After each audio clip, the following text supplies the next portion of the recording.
Hey, welcome to the channel. Here in the video, we will share the details for Hilton Error Code 9.99.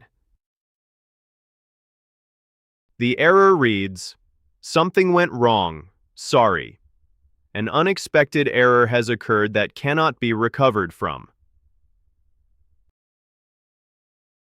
Before we proceed, we want to let you know that we used AI for the voiceover and some graphics.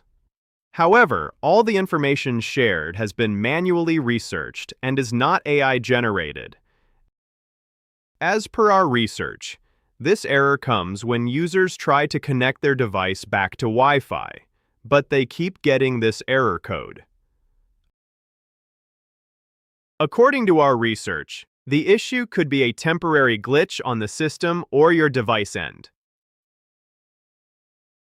To deal with the error, the first thing we suggest is to restart the device.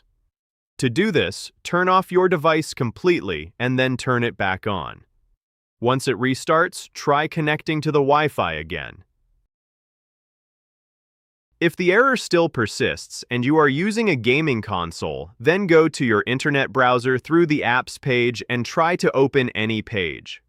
For example, open a browser and try to go to Google. Then let it pull up the guest login page and try connecting again from there. And check if this resolves the error. That's all for the video. If this video helped, don't forget to like, share, and subscribe. Have any questions or issues? Drop them in the comments below. Thank you.